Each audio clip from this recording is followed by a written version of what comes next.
सर्व पत्रकार मित्रांना बोलवण्याचं कारण आपल्याला सगळ्यांना माहिती आहे की सध्या माळेगाव सहकारी साखर कारखान्याची पंचवार्षिक निवडणूक लागलेली आहे। त्या निवडणुकीमध्ये गेले 5 वर्ष सुरुवातीच्या काळामध्ये चेअरमन म्हणून बाळासाहेब तावरे यांनी तिचं भूमिका बजावली। त्याच्यानंतर बाळासाहेबांनी राजीनामा दिल्यानंतर केशवराव जगताप यांनी तिथं राहिलेल्या काळामध्ये चेअरमन म्हणून भूमिका बजावली। या 5 वर्षाच्या काळात नेहमी साखर कारखान्याला सभासद कशा करता निवडून देतात की त्यांनी चांगला भाव द्यावा, चांगल्या पद्धतीने कारखाना चालवावा। आता या सगळ्या गोष्टीमध्ये आमचे बाळासाहेब असतील किंवा केशवराव असतील किंवा त्यांचं बोर्ड असेल हे यशस्वी झालं। कारण आपल्याला माहिती आहे, आपण पण ह्या गोष्टीचा अभ्यास करता, आपल्या महाराष्ट्रामध्ये सगळ्यात जास्त रिकव्हरी ही कोल्हापूर जिल्ह्यामध्ये, त्याच्यानंतर खालोखाल सांगली जिल्ह्यामध्ये, त्याच्या खालोखाल सातारा जिल्ह्यामध्ये। आपण जसं वर जातो तसं तसं रिकव्हरी वाढत जाते। कोल्हापूरला सगळ्यात हायेस्ट रिकव्हरी असते। आपल्या इथं त्या मानाने 11:30 पावणे 12 अगदीच व्यवस्थित झालं तर 12 पर्यंत जाते, परंतु बाकीकडे तर 11, 11:30, 10:30 अशा पण रिकव्हरी उत्तर महाराष्ट्र किंवा विदर्भामध्ये आपल्याला सगळ्यांना पाहायला मिळतात। गेले 5 वर्षामध्ये या दोन्ही चेअरमन आणि त्यांच्या संचालक बोर्डाने अतिशय चांगल्या प्रकारचा दर दिला। दर देताना आज आता आम्ही लोक पॅनल करणारच आहोत, आम्ही मुलाखती पण आज घेतल्या, अनेक जण मला ते भेटून पण गेले। आता विद्यमान संचालक बोर्डापैकी अनेक जण आम्ही तयार करणार एक पॅनलमध्ये येऊ इच्छित आहेत, काही नवे पण चेहरे द्या असं सांगू इच्छित आहेत। प्रत्येकाला आपलं आपलं मत मांडण्याचा अधिकार आहे। साधारण 19,700 पर्यंत मतदार हे अ वर्गाचे आणि ब वर्गाचे आपले आहेत आणि कार्यक्षेत्र आपलं 37 गावांचंच आहे। अशी बरोबर हार्ट ऑफ दी सिटी बारामतीचा तो मधला भाग आहे, म्हणजे इकडं गुणवडी, डोर्लेवाडी ते इकडं कठीणपूल आणि इकडं जिरायत भागातली घेतलेली गावं ते सांगवी इकडे शेवट, असं इथला अतिशय मर्यादित कार्यक्षेत्र असणारा हा सगळा भाग आहे। आणि भाव पण देत असताना आता मधी त्यांनी काहीतरी पत्रक काढलं, ते मी बघितलं की बाबा अजित पवारांनी ही निवडणूक लावली नाही। मी माझ्या भाषणामध्ये पत्रकार मित्रांनो, तुम्ही सगळेजण होता, साधारण निवडणूक लावण्याच्या संदर्भामध्ये 5 वर्ष पूर्ण झाल्यानंतर निवडणूक लावली जाते, परंतु कधी कधी कोर्टबाजी झाली तर निवडणूक लांबते। पण आपल्या शेजारच्याच तालुक्यामधल्या छत्रपती सहकारी साखर कारखान्याचं उदाहरण आहे की ती निवडणूक 5 वर्षाच्या ऐवजी 10 वर्षांनी झाली। त्याच्यामध्ये शेवटी असे पण प्रकार होतात। एकदा मला आठवतंय, बाळासाहेबांना पण आठवत असेल की एकदा 7 वर्षाची टर्म माळेगाव सहकारी साखर कारखान्याला मिळाली। त्यावेळेसची ती परिस्थिती बघून अशा घटना घडतात। आता 5 वर्ष पूर्णत्वाला होत असताना ती निवडणूक लागली आणि मी स्वतः सांगितलं की मला असं वाटत होतं की छत्रपती सहकारी साखर कारखान्याचं काउंटिंग झाल्यानंतर ही निवडणूक डिक्लेअर व्हावी, कारण काही कार्यक्षेत्र दोघांचं एकच आहे। उदाहरणार्थ डोर्लेवाडी असेल, गुणवडी असेल, बारामतीचा भाग असेल किंवा मेढ्यात वगैरे ह्या काही भागामध्ये सभासद दोन्हीकडे आहेत, कारण कार्यक्षेत्र दोन्हीकडे असल्यामुळं अशा पद्धतीनं तर ते म्हणले की अजित पवार लोकशाही मानत नाही आणि असं आहे। उलट तसं बघितलं तर 3 वर्षात जिल्हा परिषद, तालुका पंचायत, नगरपालिका, नगरपंचायतीच्या निवडणुका नाही, आता त्याला दोष कोणाला द्यायचा? आज सुप्रीम कोर्टामध्ये मॅटर होती, आता सुप्रीम कोर्टाने आदेश दिलेत, परंतु तरी देखील त्या निवडणुका घ्यायला 4 महिने जात आहेत। कारण याद्या करणं, आरक्षण काढणं, पूर्वीच्या निवडणुकीमध्ये ओबीसीना पुरुष आणि महिलांना आरक्षणच नव्हतं, आता त्याच्यामध्ये पुरुष आणि महिलांना आरक्षण त्या बाबतीमध्ये टाकलं गेलं पूर्वीसारखं 27%। आणि त्या प्रकारे साधारण राज्याच्या प्रमुखांनी पण सांगितलं की पावसाळा संपल्यानंतर ऑक्टोबरमध्ये त्या निवडणुका होतील, कारण आपल्याकडे जून, जुलै, ऑगस्ट, सप्टेंबर अशा पद्धतीनं पावसाळा असतो। ही तर निवडणूक तसं बघितलं तर आता पावसाळ्यातच लागलेली, पण एकदा प्रोग्राम जाहीर झाल्यानंतर सहसा निवडणूक पुढं जात नाही किंवा कोर्ट पण त्याच्यामध्ये हस्तक्षेप करत नाही। आणि त्याच्यातून आता फॉर्म मागे घ्यायचे अजून काही दिवस बाकी आहेत आणि नंतर चित्र स्पष्ट होईल। फॉर्म घ्यायचं शेवटची मुदत संपल्यावर, मला वाटतं 12 तारखेला आणि 13 तारखेला चिन्ह वाटप होईल आणि मग त्याच्यानंतर खऱ्या अर्थाने प्रचाराला सुरुवात होईल. प्रचाराला फक्त पुढं 8 ते 10 दिवस त्या ठिकाणी मिळत असतात. मी आज तुम्हाला सगळ्यांना बोलवण्याचं पाठीमागचं कारण म्हणजे त्यांनी जे काही सांगितलेलं आहे की हे भावच देणार नाही, ते असंच आहे तसंच आहे, खासगीचं हे समर्थन करतात. तुम्हाला सगळ्यांना माहितीये बारामती तालुक्यामध्ये कुठलाही खासगी कारखाना काढलेला नाही कुणीच. विलासराव देशमुख राज्याचे प्रमुख असताना विलासरावांनी एकदा आम्हाला कॅबिनेटला सांगितलं की ते सहकार मंत्री होते, राज्यामध्ये साधारण ऊसाचं जे उत्पन्न आहे ते लक्षामध्ये घेता जेवढे कारखान्याची उभारणी व्हायला पाहिजे तेवढे कारखाने आता उभारले गेलेले आहेत. आता इथून पुढे एकाच 5 भाग भांडवल साखर कारखान्याला राज्य सरकारने देण्याची गरज नाही. त्याच्यामुळे आजच्या कॅबिनेटला आपण आता निर्णय घेतो इथून पुढे सहकारी तत्वावर कुणालाही भाग भांडवल द्यायचं नाही. मग त्याच्यामध्ये चर्चा अशी झाली, स्वर्गीय विलासराव देशमुख आज हयात नाहीत परंतु त्यांच्या मंत्रिमंडळातले काही आम्ही लोक निश्चितपणे आज काम करतोय. तर त्यांनी असं सांगितलं की ज्याला काढायचं असेल त्या शेतकऱ्यांनी एकत्र यावं आणि त्यांच्या भागात ऊस असेल तर त्यांनी त्यांच्या ताकदीवर त्यांच्या मेहनतीवर त्यांचं त्यांनी गॅरंटी देऊन, राज्य सरकार गॅरंटी देणार नाही. याच्या पाठीमागे राज्य सरकार भाग भांडवल पण देत होतं आणि उभारणीच्या करता हमी पण देत होतं, म्हणजे जिल्हा बँक असेल, राज्य सहकारी बँक असेल, NCDC असेल वगैरे वगैरे. परंतु अशा पद्धतीनं त्यांनी सांगितल्यामुळं आपल्याकडं खासगी कारखाने निघायला लागले. खासगी कारखाने कुणी खुशीने काढले नाही. शेतकऱ्यांचा ऊस वेळेमध्ये गळीत व्हावा, इरिगेशन वाढलं. आपल्यालाही माहितीये की आपला भागामध्ये असताना छत्रपती माळेगाव सोमेश्वरचं पूर्वीचं क्रशिंग किती होतं, नंतर वाढत वाढत आता ते 9,500 पर्यंत गेलेलं आहे. 9,500चं कार्यक्षेत्र साधारण तेवढंच आहे, थोडंसं काही गावं वाढली तरी 9,500 कसं वाढलं तर काहींनी ठिबक केले, काहींनी टनेज चांगलं काढलंय. आता आपण AIचा पण वापर करतोय. कालच त्याच्या संदर्भामध्ये आमची साखर आयुक्तालयामध्ये मीटिंग झाली. त्याच्याबद्दल आता AIच्या प्रोजेक्टच्या करता पण अनेक कारखान्यांनी नोंद केलेली आहे. काल मला त्याची यादी मिळाली. त्याच्यामध्ये माळेगाव सहकारी साखर कारखाना आहे, सोमेश्वर कारखाना आहे, छत्रपती सहकारी साखर कारखाना आहे, दौंड शुगर मिल आहे, पतंगराव कदम सहकारी साखर कारखाना, राजारामबापू सहकारी साखर कारखाना, क्रांती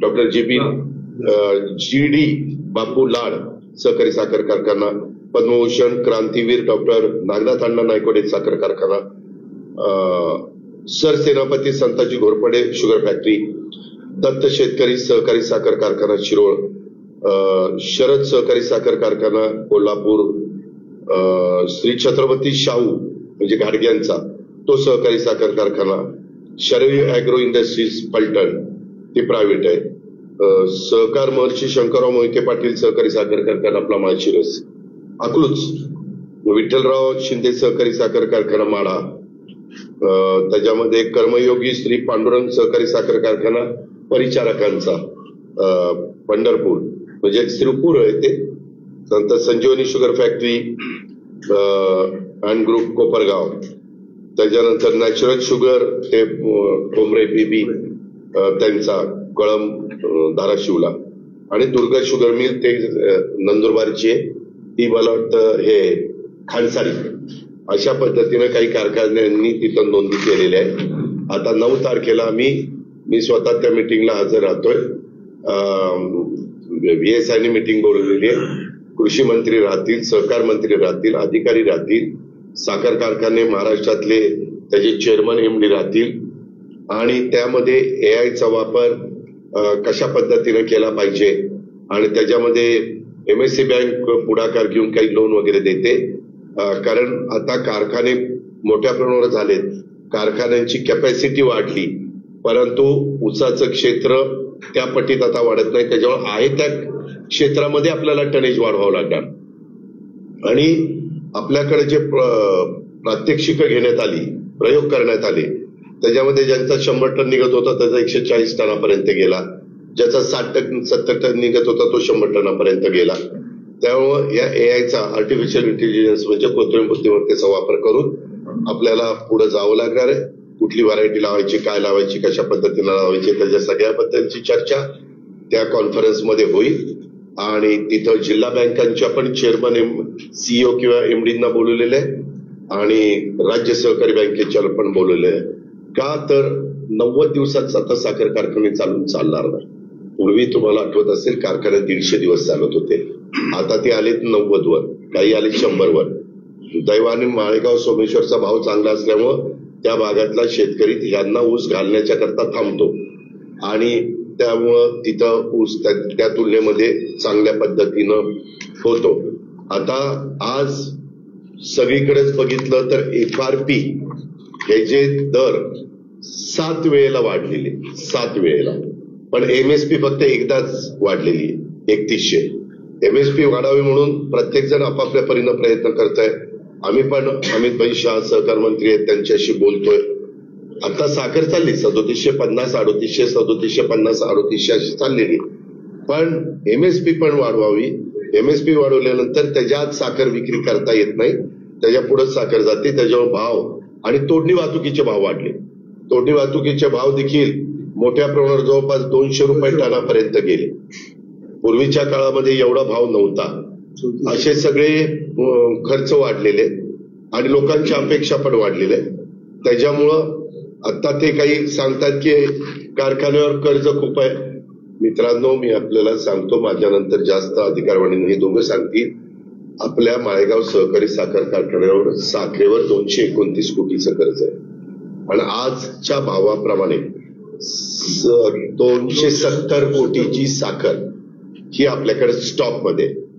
कुठलंही चेअरमन असलं, कुठलंही बोर्ड असलं तर साखरेचं पोतं तयार झालं की साखरेचे दर असतात त्याच्या 85 ते 90% रक्कम हे बँक देते आणि त्याच्यातनं पेमेंट करायचं असतं. त्याच्यातून सगळे FRP आणि सगळं पेमेंट भागत नाही. त्यामध्ये आपल्याला फार वेगळ्या पद्धतीनं हे करावं लागतं. का तर तोडणी वाहतुकीचा खर्च त्याच्यातनं द्यावा लागतो, ऍडव्हान्स शेतकऱ्याला त्याच्यातनं द्यावा लागतो. पत्रकार मित्रांनो, तुम्हाला आश्चर्य वाटेल, काल मी साखर आयुक्तालयामध्ये होतो. हॅकॅथॉनचा कार्यक्रम झाल्यानंतर राज्यात यंदाचा हंगाम म्हणजे साखर हंगाम 24-25 विपरीत हवामानामुळे अत्यंत प्रतिकूल राहिल्याने 221,74,000 मेट्रिक टनाने गाळप कमी होऊन 30,00,000 मेट्रिक टन साखरेचं उत्पादन राज्यात कमी झालेलं आहे. आता 25-26 सुरू करण्याचा पूर्वहंगामी कर्ज मिळण्याच्या करता वगैरे बाकीच्या गोष्टी आहेत. 15 मे 2025 ची मला काल आकडेवारी साखर आयुक्तांनी दिली.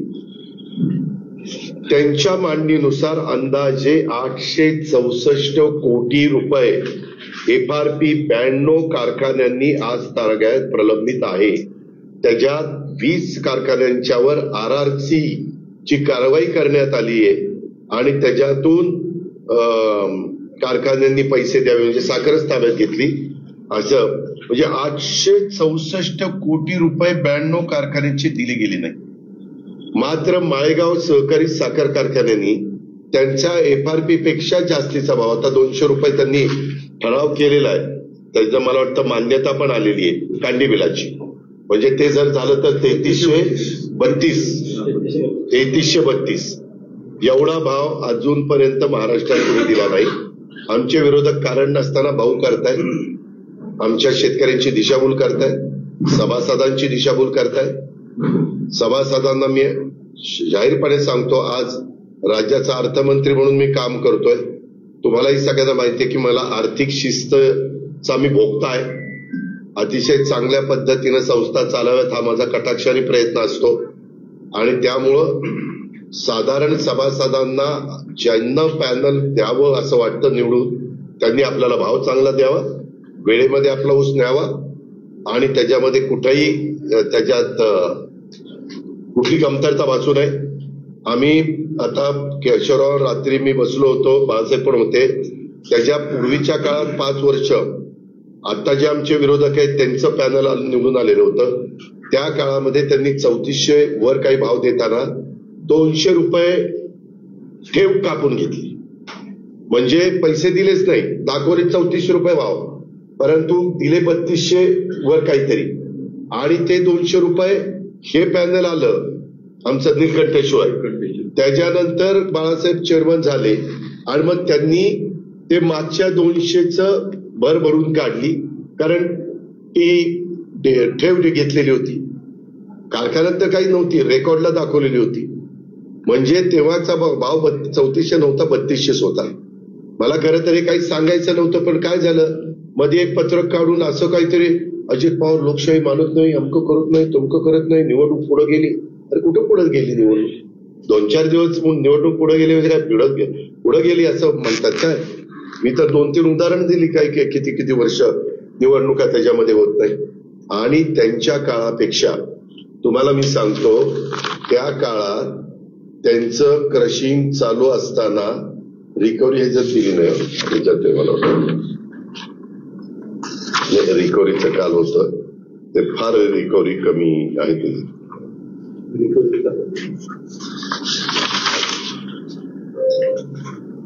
म्हणजे तुम्हाला आश्चर्य वाटेल, 1061 रिकव्हरी होती.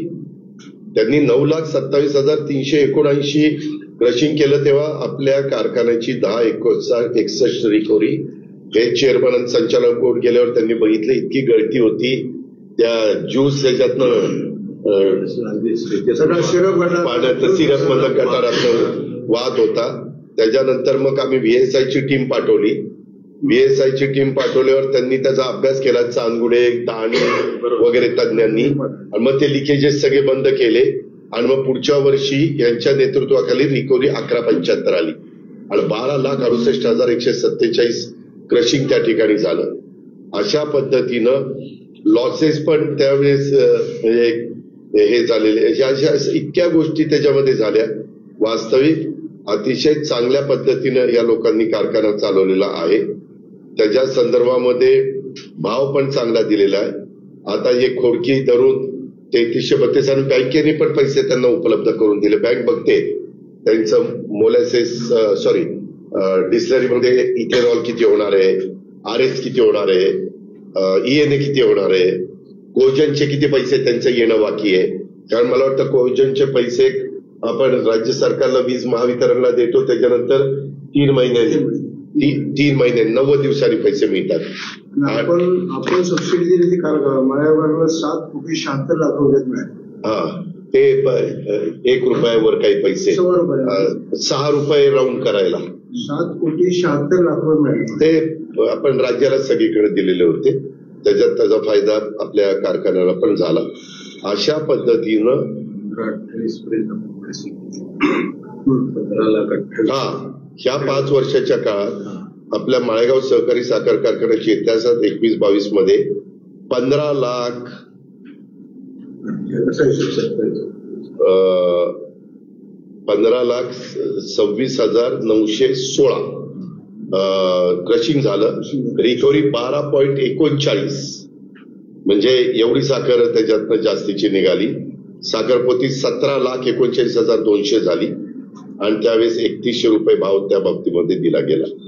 अशा पद्धतीनं सातत्याने महाराष्ट्रामध्ये नंबर 1चा भाव देण्याचा प्रयत्न, म्हणजे पहिल्या 5 मध्ये. पत्रकार मित्रांनो, तुम्हाला आठवत असेल, स्वतः शेतकरी संघटनेचे नेते माजी खासदार राजू शेट्टींनी पण भाषणात सांगितलं की माळेगाव कमी रिकव्हरीत भाव किती देतो बघा, सोमेश्वर कमी रिकव्हरीत भाव किती देतो बघा, असं त्यांनी कोल्हापूर सांगलीच्या परिसरात सांगितलं. मला चेअरमन लोकांना ते विचारायचे, अरे तुम्ही काय केलंय तिथं असा चमत्कार. आणि ह्या रीतसर भाव सरळ सरळ काढलेले होते, त्याच्यात कुठंही लपवाछपवी नव्हती. ते काय म्हणतात 2800 रुपये यांनी दिले. अहो, साखरेचं पोतं पहिल्यांदा ज्यावेळेस बळीत होतं त्यावेळेस रिकव्हरी असती 8.5-9. एका टनातनं साखर निघते 85 किलो ते 90 किलो, नंतर मग 100 किलो निघते, नंतर मग 105, 110, 115, 120 आणि शेवटी ती साखर निघते जवळपास 12ला गेली तर 120 किलो, 117 ते 120 किलो अशी पर्यंत ती साखर निघत असते. आणि ती साखर जेवढी निघेल तेवढे बँक पैसे देते. त्याच्यावर साखर कमी निघाल्यानंतर पैसे कमी देऊन तुम्हाला पेमेंट करताच येत नाही आणि आपण लगेचच बाकीचे पेमेंट केलं. त्याच्यामुळे हे जे काही आहे दादांत खोटं. माझी माळेगाव सहकारी साखर कारखान्याच्या सुज्ञ सभासदांना आव्हान आहे, मला काय फक्त माळेगावचं इलेक्शन करायचं नाही, मला पुढेही जिल्हा परिषद आहे, तालुका पंचायत आहेत, इतर निवडणुका सहकार्यातल्या आहेत, राज्याची आहे, देशाची आहे.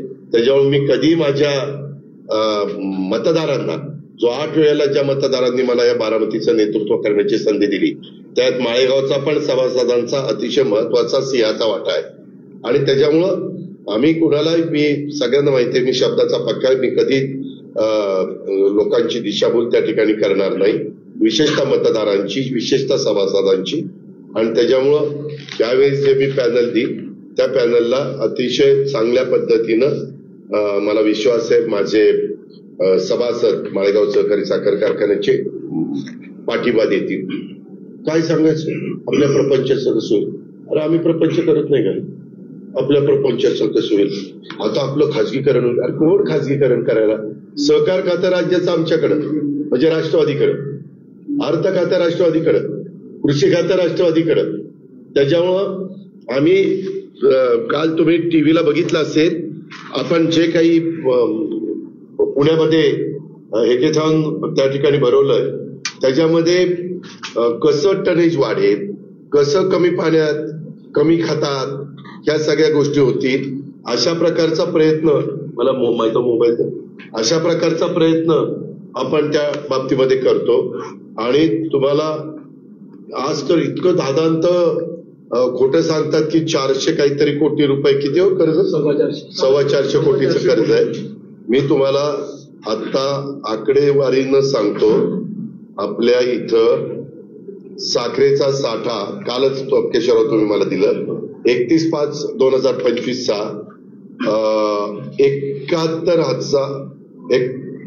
7,19,418 क्विंटल आहे. मार्केट दराने होणारी किंमत 3750 धरली, 269 कोटी. मी मगाशी चुकून 1 कोटी कमी जास्त सांगितलं, 269 कोटी. बँकेचं कर्ज 229 कोटी आणि 259 कोटी, एकूण 70. मार्केट दराने साखरेचे स्टॉक आणि कर्ज फेडून उपलब्ध होणारी रक्कम, ज्यावेळेस साखर विकली जाईल त्यावेळेस 40 कोटी रुपये उपलब्ध होत आहे त्याच्यात. आणि डिस्टिलरीचे त्या बाबतीमध्ये वेगळे, इथेनॉलचे, या प्रकारची साधारण परिस्थिती आहे. त्याच्यामुळं हे दादांत खोटं सांगतात 400 कोटीचं कर्ज आहे. आणि त्यांनी काय एक सांगितलं, पतसंस्थेतनं पैसे काढले. पतसंस्थेतनं 1 रुपया पत्रकार मित्रांनो काढलेला नाही. आपल्या कारखान्यात फार पूर्वीपासून ऐच्छिक ठेव ठेवतात, त्याचा व्याजाचा दर आहे 8%. 8%. बँकेचा व्याजाचा दर आहे 10.5 ते 11%. उद्याच्याला 3% जर आपली बचत होत असेल आणि काहींनी ऐच्छिक ठेव आपल्याकडे ठेवली 8%, तर त्या तोटा काय? 11% पैसे बँकेचे घेण्यापेक्षा ऐच्छिक ठेव जर कुठल्या पतसंस्थेने 8% ठेवली तर काहीच बिघडलं नाही. उलट त्याच्यात शेतकऱ्यांची एक प्रकारची, म्हणजे कारखान्याची बचत होते. त्याच्यामध्ये ते आरोप करतात ठराविक नेत्यांना, राज्याचा सहकार 50% आम्ही संपवला. 50% कुणी संपवला नाही. मी मगाशी सांगितलं, हे कारखाने काढायला स्वतः विलासराव देशमुख साहेबांनी प्रायव्हेटला परवानगी दिली. आज प्रायव्हेटमध्ये अनेक मान्यवरांचे कारखाने, मी सगळ्यांची नावं घेत नाही, त्याचा आणि सहकारी साखर कारखान्याच्या भावावर आपण कुठेही परिणाम होऊन दिला नाही.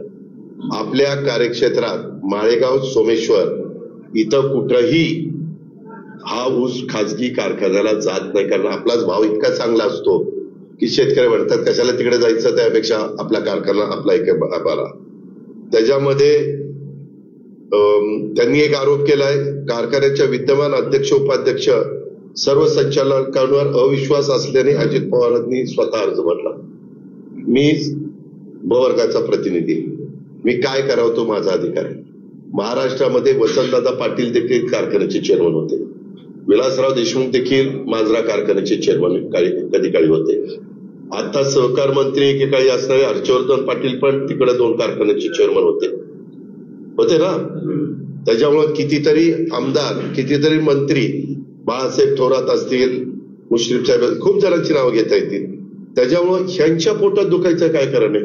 सभासद ठरवतील कुणाला निवडून द्यायचं, कुणाला निवडून द्यायचं नाही.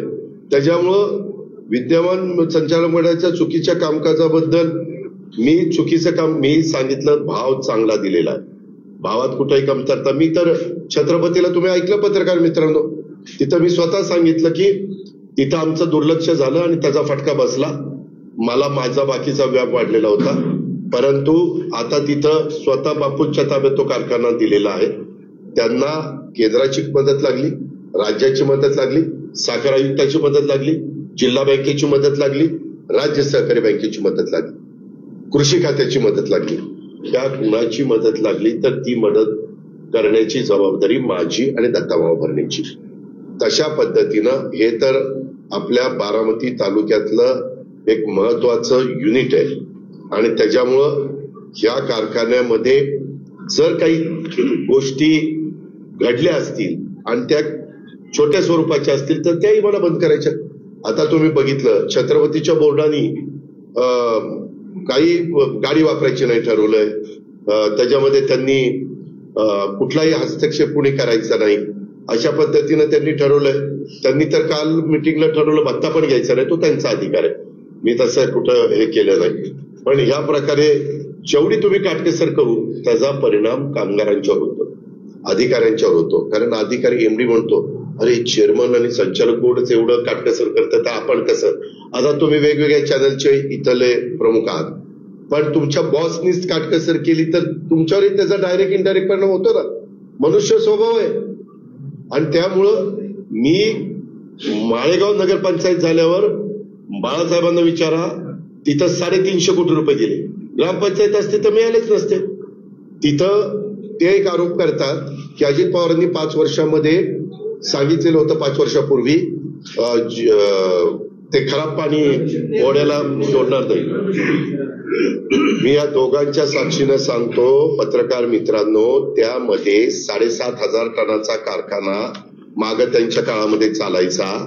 त्या कारखान्यातनं निघणारं जे काही झिरो डिस्चार्जच्या बद्दलचं काम होतं त्याच्याकरता सीपीयू, ईटीपी, एसटीपी या सगळ्या गोष्टी त्यांनी केल्या. पण यांनी कारखाना चांगला चालवला, कंटिन्यू त्यांचा क्रशिंग दर राहिला 9,500, बरोबर आहे. त्याच्यामुळं तिथं तो शॉर्टफॉल पडला. मी आता काय केलं, 2 एसटीपीचे प्लांट राज्य सरकारच्या वतीनं नगरपंचायत माळेगावला मंजूर केले 3-3 कोटीचे. पैसे गेले कुणाचे? सरकारचे. बचत झाली कुणाची? सभासदाची. माझं तेच म्हणणं आहे, मी तिथं असल्यानंतर केंद्राचा राज्याचा निधी आणून त्याच्यातनं शेतकऱ्यांच्या भाव चांगला देण्याकरता ह्या गोष्टीची बचत होईल. ही बचत ते करू शकले असते का? नसते. त्यांना कोण तिथं त्यांच्या म्हणजे एसटीपीला त्यांना कोणी पैसे दिले नसते. आता आपला येळे वस्तीचा भाग आहे, येळे वस्तीच की तिकडचा जो पाणी येतं चारीनं ते पण आपल्या कारखान्याच्या तिथनच पुढे जातोय. तिथं पण आपण वेगळा प्लांट टाकतोय, 2 प्लांट आपण वेगवेगळे टाकतोय. त्याच्यामुळं मागं आम्ही प्रयत्न केला पण 100% यशस्वी झाला नाही. का तर क्रशिंग दर वाढला. आता त्या सगळ्याचा विचार करून आपण त्या गोष्टी करतोय. त्याच्यामुळं त्यामध्ये आता आज तर काहीतरी म्हणे सांगितलं, एकूण ऊसाच्या गाळपापैकी 26% गाळप फक्त पवार परिवाराच्या माध्यमातून चालवण्यात येणाऱ्या खाजगी विविध सहकारी साखर कारखान्यातनं होतं. ह्यांच्या पोटात काय दुखतंय? जर कोणी स्वतःच्या कर्तृत्वाने गळीत करत असेल आणि त्या भागातल्या ऊस घालणाऱ्या शेतकऱ्यांचा त्या मॅनेजमेंटवर विश्वास असेल तर ह्यांना वाईट वाटायचं काय? कारण आपल्या इथं सोमेश्वर कारखान्याचे माजी चेअरमन बसलेत. खरं तर मी पुरुषोत्तम दादालाही बोलवलं होतं पण त्यांना दुसरं काम होतं, ते म्हणले दादा मी जातो, म्हणलं हरकत नाही. पण हे 37 लाख टन आणि यंदा 80 लाख टन गाळप केलं. नुसत्या बारामती अॅग्रोचं गाळप 35 लाख टन. आता जर बारामती अॅग्रोला 35 लाख झालं नाही, काहीतरी ते चुकीचं आहे, 24 लाख वगैरे असं काहीतरी झालं असेल, मला नक्की आकडा माहित नाही. तुम्ही मध्ये पत्रकारांनी आकडा दिला होता. जर उद्याच्याला एखाद्याने स्वतःच्या ताकदीवर कर्ज काढून बँकेचं लोन घेऊन जर काही एखादी युनिट उभा करण्याचा प्रयत्न केला आणि त्याचा फायदा त्या भागातल्या शेतकऱ्यांना होत असेल तर शेतकरी बळजबरीनं तर तिथं ऊस घालणार नाही ना, खुशीनंच घालतील ना. हे आता निवडणूक कुठली आहे? माळेगाव सहकारी साखर कारखान्याची. चालली चर्चा कुठली? पवार परिवाराची. आपल्याला टार्गेट केलं जातं. नाही, मला टार्गेट करू अशी कितीतरी गेली. सहकारी कारखान्यात जेवढा चोख भाव, योग्य वजन तेवढं खाजगी कारखान्यात होत नाही. ज्या खाजगी कारखान्यात होत नाही त्याची कंप्लेंट करावी, तिचं ऍक्शन घ्या. ऍक्शन तर घेताच येते. त्याच्यात शेतकऱ्यांनी स्वतःचा ऊस वजन करून नंतर त्या काट्यावर त्या ठिकाणी घेऊन जावा. उपमुख्यमंत्री पदावरील व्यक्तीने माळेगाव कारखाना सारख्या छोट्या निवडणूक लक्ष घालण्याची गरज नव्हती. मोठ्या नेत्याने एवढ्या खाली उतरण्याची गरज नाही. अरे छोटा कारखाना आहे तरी तुम्ही कशाला लक्ष घालताय? तुम्ही पण मग छोट्यामध्ये लक्ष घालू नका.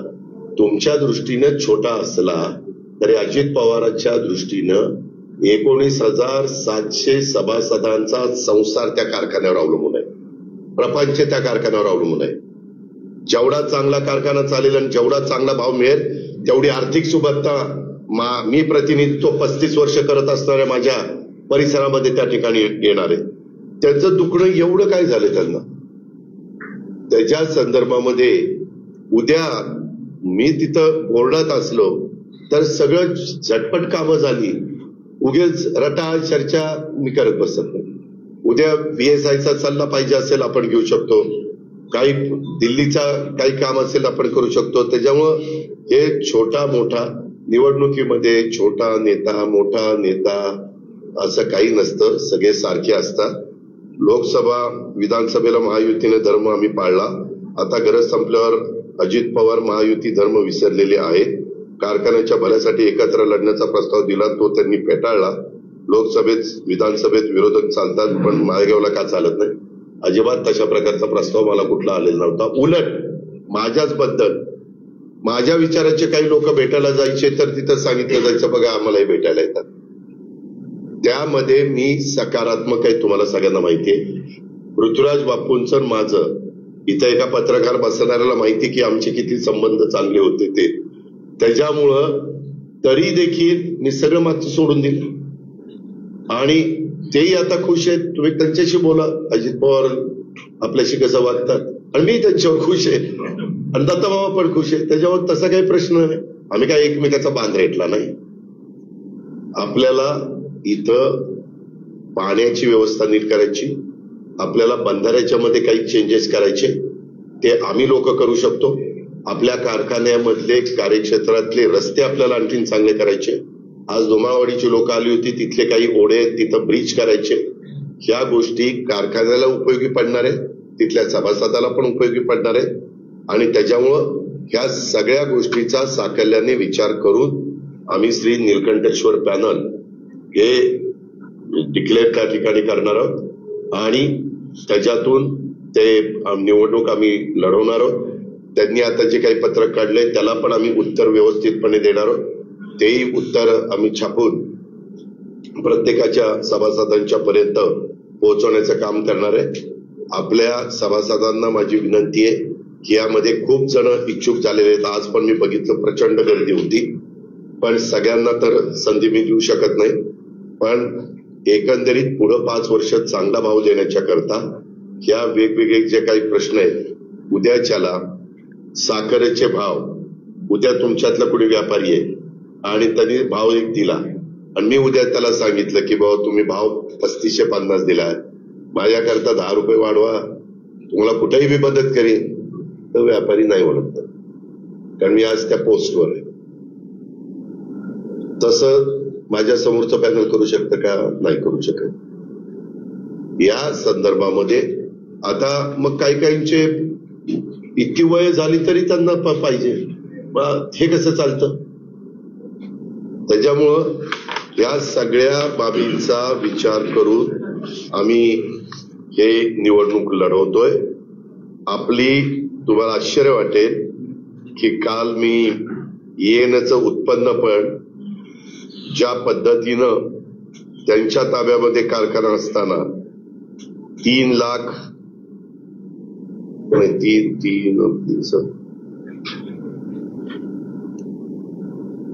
रेक्टिफाईड स्पिरिट एकूण उत्पन्न 1,53,15 1 2 3 4 5 6 7 8 1,53,97,252 आम्ही ताब्यामध्ये घेतलं त्यावेळेस झालं.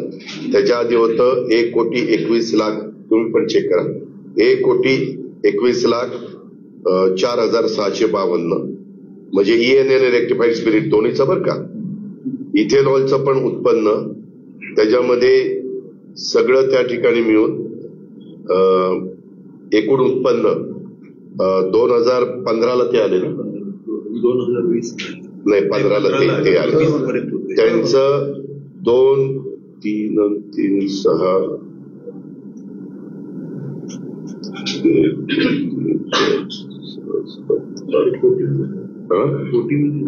नाही एकूण उत्पन्न हे शेवटचं ते तुमच्या तिथे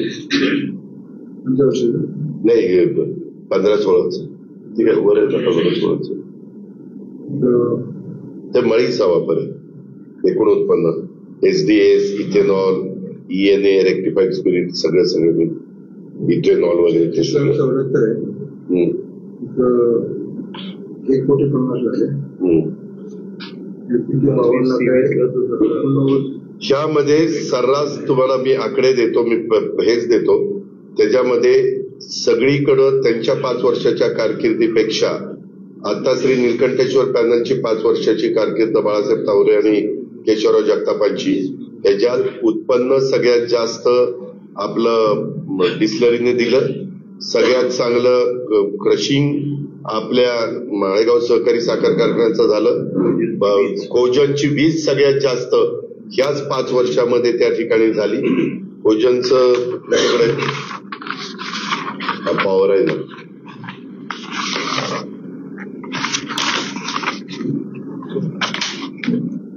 एक्सपोर्ट युनिट. यंदा क्रशिंग कमी झाल्यामुळं यांनी ताब्यामध्ये घेतलं. त्याच्या आधीच्या काळामध्ये सर्रास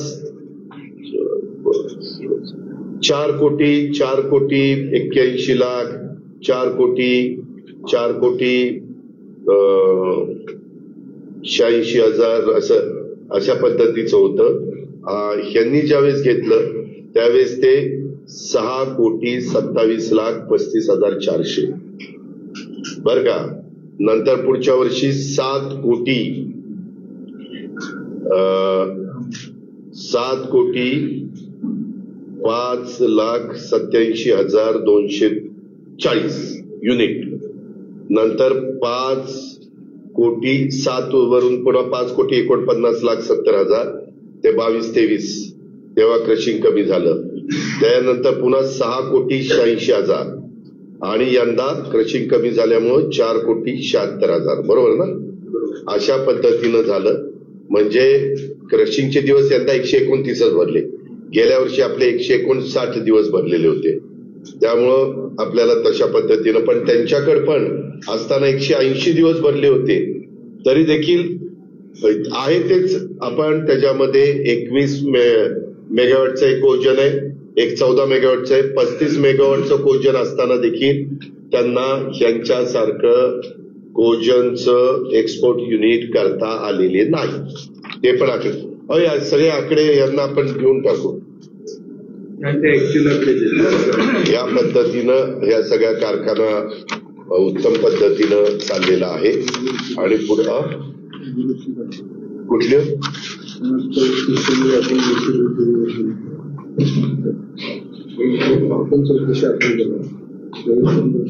नाही ह्यांनी 200 घेतल्या ना. नाही इथं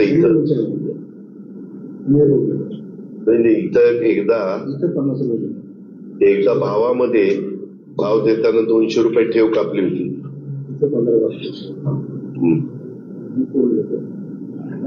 आपल्या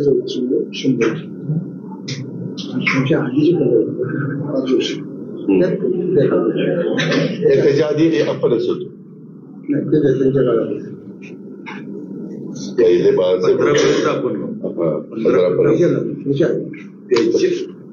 म्हणजे आपणच होतो आधी. आता इतकं मागं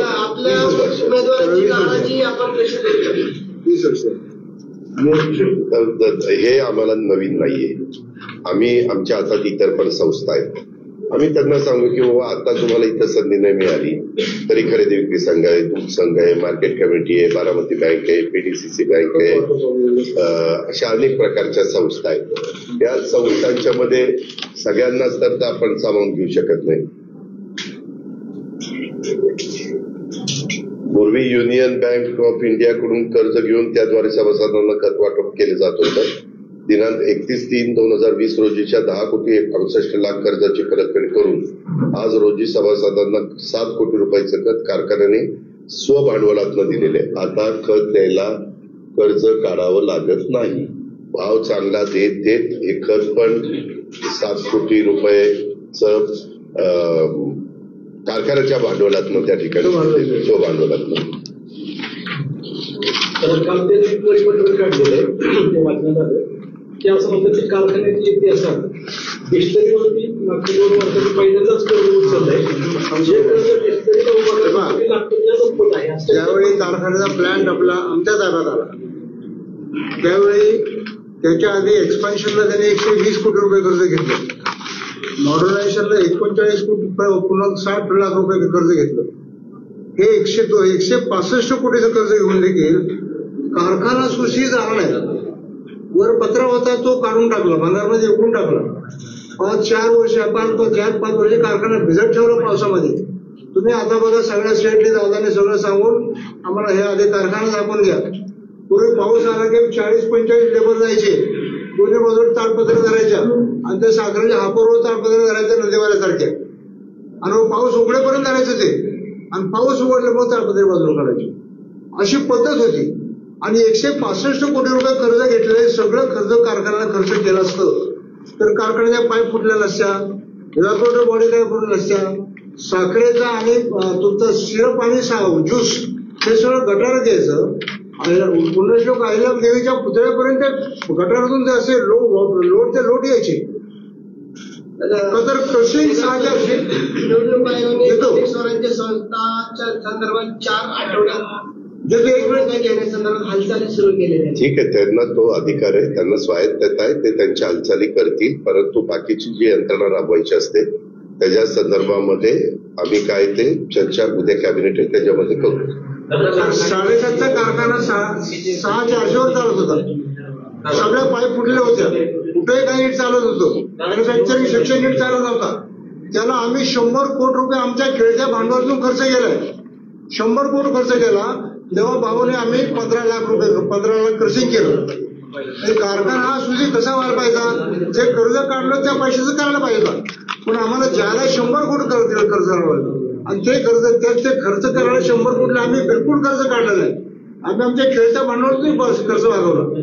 असे अनेक खर्च आहेत आणि हे सगळे 100-150 कोटीच्या खेळत्या भांडवलातून आम्ही ज्याला गुंतवणूक केली. हे खताचा प्रकार घ्या. युनियन बँकेकडून कर्ज घेणार ते लोकांना खत वाटणार. आम्ही त्यांचं 10.5 कोटी कर्ज भरलं आणि शिवाय तर लोक आम्ही आमच्या स्वतःच्या पैसे कर्ज पुरवतोय. शिवाय आणखी बाबी अशी की कारखान्याला डिस्टरीला कर्ज जरी घेतलं तरी कारखान्याच्या भावावर कुठं परिणाम झालाय का? आज डिस्टरीचं कर्ज सगळं नील झालेलं आहे. आज त्याच्यावर कर्ज आहे नाही. इथे तुम्ही ऐका ना, साखरेचं पोतं तयार झाल्यावर साखरेचं पोतं घाण घेऊन तुम्ही 85 ते 90% रक्कम घेता. तसं तुमच्याकडे स्वतःच पैसे नसतात, तुम्ही भावात देऊन टाकताय सगळ्यांना. आणि त्यामुळं तुमच्याकडे जर उद्याच्याला इथेनॉलचा स्टॉक किंवा ईएनएचा किंवा आरएसएसचा स्टॉक जर काही लाख लिटर 75 लाख 80 लाख 1 कोटी लिटर असेल तर उद्याच्याला तुम्हाला त्याचा दर असेल समजा 60-65 रुपये, तर त्या हिशोबाने बँका लोन देतात. तर हे काय माळेगाव कारखाना एकटा घेत नाही. महाराष्ट्रातले सगळे कारखाने त्यांच्या स्वतःच्या तयार झालेल्या मालावर उचल घेतात आणि ते शेतकऱ्यांना देतात. पहिल्यांदाच कर्ज उचलले असं त्यांचं म्हणणं. अहो, त्यांनी ज्या कामाकरता विस्तार वाढी करता कर्ज घेतलेलं होतं त्याच्यातनं कारखान्याचं वरचं सगळ्या रूफ वगैरे टाकलेलं नव्हतं. आता ते तर हे बोर्ड आलं त्यांना तर ते सांगून चालणारे लोक म्हणतील आता तुम्हाला निवडून दिले करा. मग आता त्याच्यावर पुन्हा ते बँक कर्ज दिलं. ते म्हणले की ऑलरेडी तुम्ही त्या कामाच्या करता कर्ज घेतलेलं आहे. मग हे तर झाकलं पाहिजे. मग हे झाकलं पाहिजे तर कुठनं पैसे उपलब्ध होतात ते ह्या पद्धतीने केले आणि त्याचं रिपेमेंट करून टाकलं. भावावर कुठेही परिणाम होऊन दिला नाही. आणि कारखान्यात तुम्ही जर आता गेला कुणी पण तर सगळ्या मेन स्ट्रक्चरवर व्यवस्थित नवा पत्रा टाकलेला आहे. आणि तो काही सिमेंटचा नाही टाकलाय, तो जिंदाल आणि टाटाचा टाकलाय.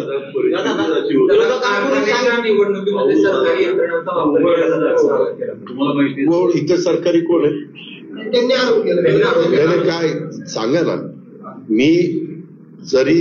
मी आता सरकारमध्ये असलो तरी मी आता फॉर्म भरलेला आहे. तो भरायचा मला अधिकार आहे. तो डॉक्टर बाबासाहेब आंबेडकरांच्या संविधानाने दिलेला आहे. तुला जसा प्रश्न विचारायचा अधिकार दिला तसा मला फॉर्म भरायचा अधिकार दिला आणि त्या पद्धतीने आम्ही फॉर्म भरला. जर बाबा कुठली यंत्रणा आम्ही गव्हर्नमेंटची ह्या कामाकरता वापरली असेल तर दाखवा की बाबा इथं तुम्ही गव्हर्नमेंटची यंत्रणा वापरता. विरोधकांकडून वेळोवेळी सांगितले की आमचा पॅनेल हा सर्वपक्षीय, मात्र राज्याचा कारभारी आमच्यासोबत असं बोलले गेले. ठीक आहे ना, त्याच्यामध्ये त्यांना जे बोलायचं ते बोलतील. मी माझ्या सभासदांना सांगणार आहे आमचं नीलकंठेश्वर पॅनल हा उत्तम